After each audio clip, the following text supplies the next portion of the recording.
Uttaranchal University, Dehradun, NAC A+ accredited university.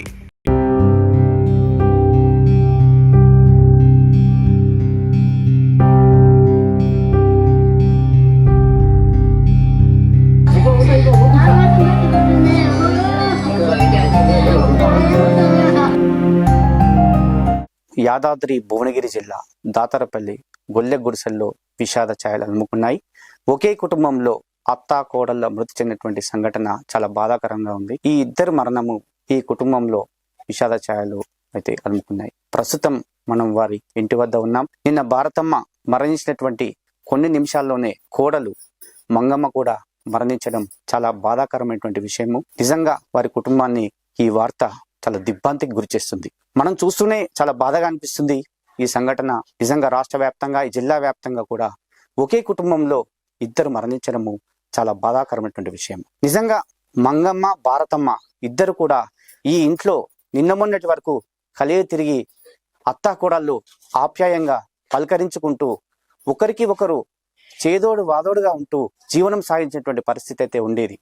కానీ నిన్న జరిగినటువంటి సంఘటన చాలా బాధాకరమైనటువంటి సంఘటన. సుమన్ టీవీ వారికి ధైర్యం చెప్పాలని చెప్పి ఈ రోజు ఇక్కడికి రావడం జరిగింది. మంగమ్మకు ఒక బాబు, ఒక పాప. వీళ్ళిద్దరి పరిస్థితి కూడా కొంచెం అగమ్య గోచరంగా ఉంది. ఎందుకంటే వీరి కుటుంబం అయితే సామాన్య మధ్యతరగతి కుటుంబమే. పెద్ద ఉన్న వాళ్ళైతే కారు. వీళ్ళ బాధ నిజంగా వర్ణనాతీతం. ఖచ్చితంగా వీరికి మన సుమన్ టీవీ అండదండలైతే ఎప్పటికీ ఉంటాయి. వీరిని చూస్తుంటే చాలా బాధ, మాటలైతే రావడం లేదు. ఇలాంటి పరిస్థితి మరి ఎవరికి రాకూడదని చెప్పి ఇక్కడ వీళ్ళు అంటున్నారు. మనం కొంతమంది గ్రామస్తులను కూడా అడిగి ఈ సంఘటనపై వివరాలు తెలుసుకుందాం. నానమ్మ భారతమ్మ, తల్లి మంగమ్మ ఇద్దరు చనిపోవడం చూసి నిజంగా ఈ పిల్లలు కూడా చాలా బాధతో ఉన్నారు. వారికి కూడా ఏందో అసలు అర్థమైనటువంటి పరిస్థితి నెలకొంది. అసలు ఏమైందన్న? నానమ్మ చనిపోయినాక మమ్మీ కూడా చనిపోయింది కదా, అసలు ఏమైంది? అసలు ఏమనిపిస్తుందమ్మా? దీక్షిత ఏం చదువుకుంటున్నావమ్మా? 6th class. నిన్న మొన్న నీకు నానమ్మ మమ్మీ ఏం చెప్పేవాళ్ళు? నీతో పాటు మంచిగా ఉండే కదా నిన్న మొన్న. నిన్న అట్లా సంఘటన, నిన్న చనిపోయారు కదా, ఏమనిపిస్తుంది నీకు అసలు? వీళ్ళిద్దరు పిల్లలు కూడా మాట్లాడలేని పరిస్థితి అయితే నెలకొన్నది. ఒక్కసారి భారతమ్మ వాళ్ళ తల్లితోటి మాట్లాడించే ప్రయత్నం చేద్దాం. ఎందుకంటే ఈ ముసలామనే చూడడానికి భారతమ్మ మొన్న వెళ్ళింది. అమ్మ చెప్పమ్మా, ఎట్లా మీ బిడ్డ ప్లస్ నా బిడ్డ నా దగ్గరకు వచ్చిందమ్మా. నా బిడ్డ నా దగ్గరకు వచ్చి ఉన్నది 15 దినాలు దాకా ఉన్నది. ఉండి మంచిగానే ఉంది. అమ్మ నాకు సాధ్యం వస్తుందంటే సూది పిచ్చుకో బిడ్డ అని తోయిలా సూది పిచ్చుకుంది, గోళీలు తెచ్చుకుంది, వేసుకుంది. ఇవాళ వేసుకుని మళ్ళీ రేపు కూడా మళ్ళీ నాకు బీపీ గోళీలు లేవు తేవో బిడ్డ అని పోయింది నాయన. పోయినాక మళ్ళా గోళీ తెచ్చింది, మళ్ళీ 2 తెచ్చుకుందా. మళ్ళీ ఏం తెచ్చుకుని బిడ్డ ఏం కదా అన్నాడు. అబ్బా సంజయ్ తనకి పోయినది. ఆ 2 గోళీలు తెచ్చుకొని ఆ ఇంట్లో దుగుట పెట్టింది. ఆయన నిమ్మరంగా తిన్నాం, పన్నాం. బిడ్డ నాకు తినిపించింది, అది తిన్నది. తినిపించి పక్కేసుకొని పన్నాను గిట్ట పీట మీద, పీట కింద పన్నాక ఓ రాత్రి అది పానం పెట్టవుతుందంటే అమ్మ నాకు రొమ్మల కీపుడు వస్తుంటే జేను పెట్టి వెనుకకి నేను రాసిన, ముంగట ఆమె రాసుకున్నాను. మీ బిడ్డకు రాసుకున్నా నువ్వే? నేనే రాసుకుని వెనక కిటికీ ఒక చేతి పెట్టి రాసిన. ఆయన ముంగట రాసుకొని ఆ గోరు వేసుకుంది బిడ్డ. గోరు వేసుకున్నాక అమ్మ వేసుకోక బిడ్డ, అమ్మ ఏమని కాదు అన్నాడే. సంజీవా ఏం కాదంటే పత్రి తెచ్చుకుంది, ఇప్పుడు వేసుకోవచ్చు అన్నాడు. అమ్మ అంతే. ఆయన ఆ గోలు వేసుకుందా. గోలు వేసుకొని ఇట్లా వాడిన సారు ఇట్లనే పెట్టి ఇట్లనే కూర్చుందా. పాండి అన్నది ఒక బారి. అమ్మో నా బిడ్డ నా బిడ్డ నా బిడ్డ నా బిడ్డ నా బిడ్డ అని లేపుతూనే ఉన్నా. రేపు ఓ రాజు అక్క అక్క అక్క అంటూనే ఉన్నా. నా మనడు ఇంటికి నా పక్క పెట్టి ఉన్నా. నా మాడు వచ్చి నీళ్ళు కొట్టి దమ్మ ఎంత గుద్ది ఇక బావనకు అందరు ఫోన్లు చేస్తూనే ఉండు. దాతకర పట్టుకొచ్చాడు.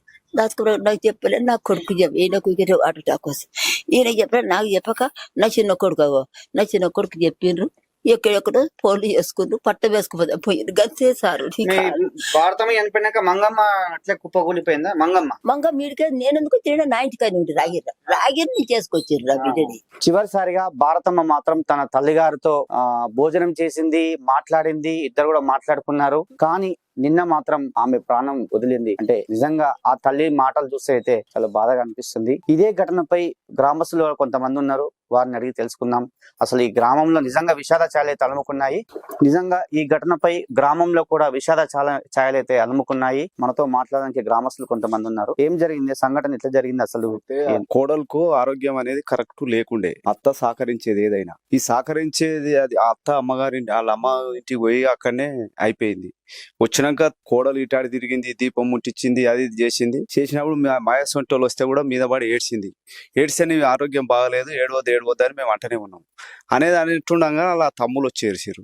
వీళ్ళు ఎరకైంది కదా, అయ్యాని బడుగున అయ్యో తమ్మాని వాళ్ళ మీద పడ్డది, అట్టి గుండె అయిపోయింది అనేది మనకు తెలియదు కదా సార్. ఈ అందరూ దెబ్బ ప్రైవేట్ ఆటో తెచ్చినాము, అని వేసి తీసుకుపోయానికి మీ పని మీద ఉన్నాం.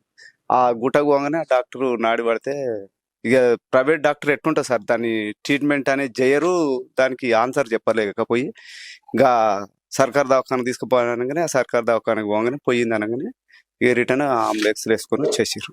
అయితే ఈ కోడలు ఎలాంటి సంబంధంతో చచ్చిపోయిందంటే, అత్త పోయింది, అమ్మ పోయింది, నేను బతికేం లామం అనేది గుండె అయిపోయింది అంతే. ఇక సడన్ గా చాలా ఆర్థిక పరిస్థితులు సార్ అన్న. ఏం లేదు సార్, మంచిగా ఇటు అటు మంచిగా బైక్ అడుగు పోయేది, పోరానికి వండి పెట్టేది, చేసేది. ఇక అత్తనే తల్లిలాగా మంచిగా చూసుకునేది. ఇక అత్త చనిపోయినాక ఇక నేనుండేలా నాకు ఇష్టంలో వాళ్ళు, మా అత్త లేదు అక్కడ అమ్మ లేదు అని అప్పుడే కుప్పగోలంగానే మేము గుట్టకేసుకొని పోయినాం. గుట్టకేసుకొని పోగానే గుట్టలో పట్టపోతే భువనగిరికి వేసుకొని భువనగిరికి వేసుకొని పోతే అయిపోయింది అనగానే తీసుకొని అంబులెన్స్ లా తీసుకొని ఇంటికి వచ్చినాం. ఇక మా అత్త చనిపోయింది, ఇక నాకు ఓళ్ళు రాని ఈయన కుప్పగోలింది. వీళ్ళిద్దరు మన ఊళ్ళో ఎట్లా ఉండేటోళ్ళే? మంచిగా ఉంటారు సార్, మంచిగా కలిసి మెలిసి ఉంటారు. నిన్న మొన్న కూడా మా అన్నది కొడుకు పులి పనులు అయితే కూడా నాకు కరువు పని కావాలని ఊరికే నన్ను పెట్టుకొని కరువు పని చేస్తా అంటే మేమే పెసలా తిట్టినాం. ఉన్నోళ్ళకి అందరికి చెప్పే పని, కొంతమంది ఇంటికానే ఉంటారు అంటే చెప్తా అని మా చిన్నమ్మ కూడా కరువు పనికి పోయింది. ఇప్పుడు 10-15 రోజులు ఉన్నాయి. అంటే నిన్న మన దాకా ఇద్దరు కలిసి పని చేసి కూడా ఈ మంగమ్మ చేయలే కానీ మా చిన్నమ్మ నిన్నదాకా కరువు పని చేసినామని, ఇప్పుడు కరువు పైలు వచ్చేది ఆమెకు. అందుకే నేనే పండుసారి చెప్పి ఇటు సంగతి అని ఫోటోలు వేపించిన సార్. అత్త అమ్మలాగా చూసుకునేది, కోడలు అత్త ఇద్దరు కూడా తల్లి బిడ్డలాగా ఉండేది. అంటే అత్త చనిపోతే నా ఇక అమ్మాయి చనిపోయింది, నేనెందుకు అన్నదో అనుకుందో, ఏమనుకుందో, ఏం చేసిందో గాని మొత్తానికైతే ఈ ఇద్దరు కూడా ప్రాణాలు కోల్పోవడం అయితే తీవ్ర విషయాన్ని నింపింది.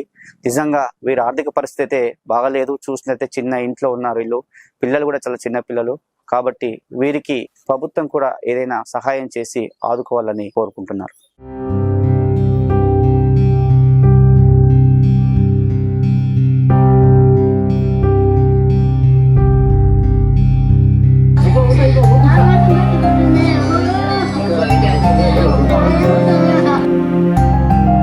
మీ బిజినెస్ ఏదైనా మీ ఊర్లో ప్రమోషన్ చేయాలంటే అది సుమన్ టీవీతోనే సాధ్యం. ఇప్పుడే సంప్రదించండి.